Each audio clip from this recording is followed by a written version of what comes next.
बिस्मिल्लाहिर्रहमानिर्रहीम। बरादर, आपने बोला है कि मैं कारोबारी शख्सियत हूँ, मुझे अंडरवर्ल्ड क्यों कहते हैं? मैं 1978 से अपने नाम का खुद टैक्स दे रहा हूँ, ज़ाती नाम का। 30 साल से प्लस हो चुके हैं। अकबरी मंडी बोर्ड का मैं चेयरमैन हूँ। 1500 से प्लस मेरे मेंबर हैं। एक मेंबर से भी आप पूछ सकते हैं कि मैंने बता दे, जलालत है, मैंने कभी किसी के फैसले के भी पैसे लिए हैं। अंडरवर्ल्ड कहना मेरी तौहीन है। प्लीज आपकी मेहरबानी। तो भट्ट साहब, ये ट्रक्का वाला ख़ानदान के साथ दुश्मनी आपकी कैसे शुरू हुई और ये कब से चल रही है दुश्मनी? और क्या दोनों ख़ानदान जो है वो ये दुश्मनी ख़त्म करना भी चाहते हैं कभी?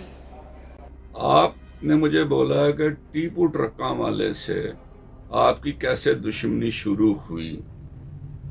मेरी इनके साथ कोई दुश्मनी नहीं थी, ना है, ना मैं समझता हूं। ये जो बात कर रहे हैं ना कि बिल्ला ट्रक्का वाला मर्डर होता है, क्यों होता है? टीपू ट्रक्का वाले, बिल्ले ट्रक्का वाले ने अपने बंदे थे इनके, जिसका नाम नीफा भी था, बाबा भी था, बोला सुनयारा भी था, माइयों गुज्जर भी था, और भी काफी से। इन्होंने उनसे बंदे मरवाते थे। इन्होंने अकबरी मंडी में बंदे मरवाए, जिसका नाम मीरुद्दीन था, एक गुज्जर बरादरी का था, एक और कोई था। बिल्ले ट्रक्के वाले को कलियार साहब ने गिरफ्तार कर लिया। डीएसपी कलियार साहब थे, उन्होंने गिरफ्तार किया। बिल्ले ट्रक्का वाले ने अपनी सफाई कुरान पाक पे 500 बंदे के करीब दी।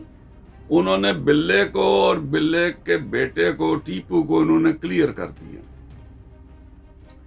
नीफा बाबा ये दूसरे सियालकोट के जो थे, मफरूर इश्तियारी उजरती कातल थे, जो इनके परवर थे, जो इन्होंने पाले हुए थे, उनकी दुश्मनी इनके साथ पड़ जाती है।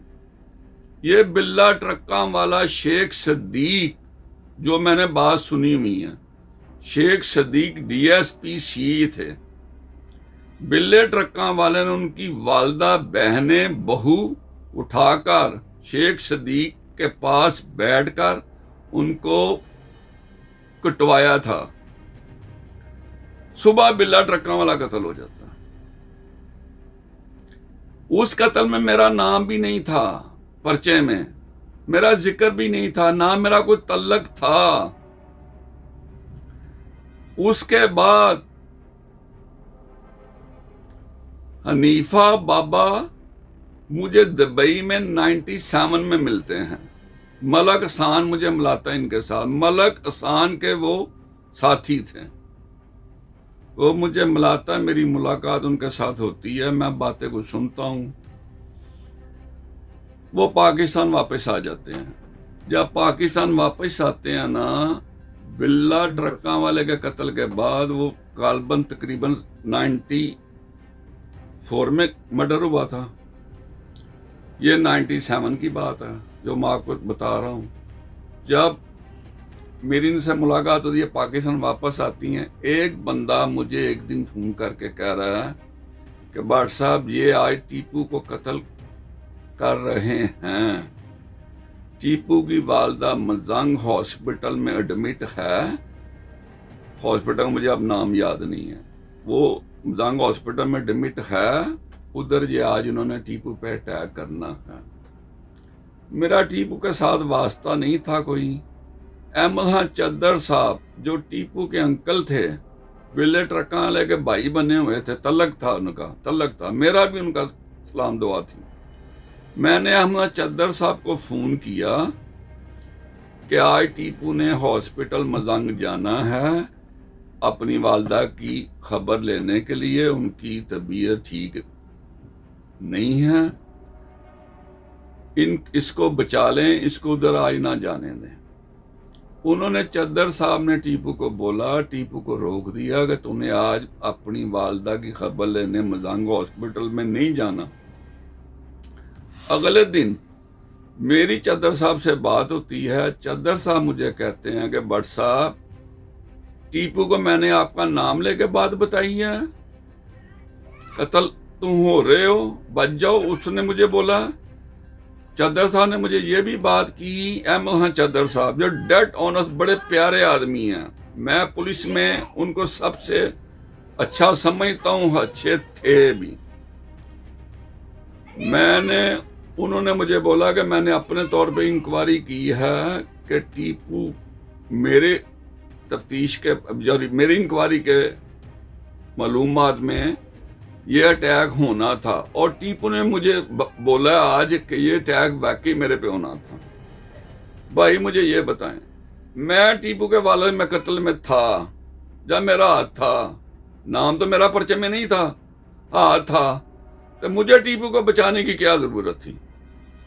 उसका बेटा था ना, तो मैं तो नहीं मार रहा था, मारते इसके दुश्मन है जिनसे ये बंदे मरवाते थे, मारते वो। इसकी वालदा हॉस्पिटल, मैं अपनी माँ का आशिक हूं, इसकी वालदा की स्टेज ऐसी थी। मैंने चद्दर साहब को बोल के अल्लाह ने इसको जिंदगी दे दी। अच्छा, इस ख़ानदान के बारे में बात करते हैं। ट्रक्का वाला ख़ानदान, इनका कत्ल जो है, बिल्ला ट्रक्का वाला का कत्ल हुआ, उसमें भी आपका नाम आ गया, तो उसके बाद जो भी कत्ल हुआ उसमें आपका नाम आया, इसकी क्या वजह है? भाई मैंने आपको बोला कि बिल्ला ट्रक्का वाले के मर्डर में मेरा पर्चा नहीं हुआ था। नहीं, ये बातें तो चले आप कह रहे हैं ये बातें, लेकिन इसके साथ अगर बताएं, टीपू ट्रक्का वाला का कत्ल लाहौर एयरपोर्ट के ऊपर होता है, वहाँ पे आपका नाम आता है। उसके बाद बलाज का कत्ल हुआ, उसमें आपका नाम आ गया। तो ये ट्रक्का वाला ख़ानदान आपका नाम क्यों हर दफ़ा लेता है? और क्या कानून में आपके असर रसूख इतना है कि आप इन तमाम मुकदमात के बावजूद आराम से निकल जाएंगे या निकल जाते रहे? ने सवाल किया कि टीपू पे मुख्तलिफ हमले हुए हैं, एक हमले में मर्डर भी हो गया एयरपोर्ट पे, मेरे पर्चे इन्होंने करवाए। यह बात सही है, इन्होंने पर्चे करवाए, वो पर्चे का झूठे इन्होंने करवाए। वो मुझे कोर्ट ने बरी किया, और इवन के ये सुप्रीम कोर्ट तक गए, उधर भी मुझे रिलीफ मिला। तो ये पर्चे क्यों करवाते थे, ये भी मैं थोड़ी आपको डिटेल में बात सुना सकता हूं। इसके सुलह की बात छिड़ी टीपू की जिंदगी में। शफकात साहब थे, इस पे 5 मर्डर होते हैं, इस पे 5 मर्डर होते हैं लक्ष्मी चौक में, नूरी नत वगैरह थे, और टीपू पे पर्चा होता है। मुझे शफकात साहब पूछते हैं कि भट्ट साहब, टीपू बेगुनाह के गुनाहगार हैं। एक मेरा दोस्त भी था, वो शफकात साहब के भी करीब थे, उनका नाम था जुगनू, निकनेम उनका जुगनू, जंगीर भट्ट उनका नाम है। मैंने शफकात साहब को बोला, शफकात साहब ये बेगुनाह है, इसको क्लियर कर दें। मेरा दोस्त भी जाके मिलता था टीपू को, और टीपू को रिलीज करवा के टीपू के घर छोड़कर आया था। टीपू उसके बगैर घर जाना नहीं चाहता था, कहता मैंने पुलिस वालों के नहीं साथ जाना, मुझे आप लेकर जाएं। वो छोड़कर भी आया था।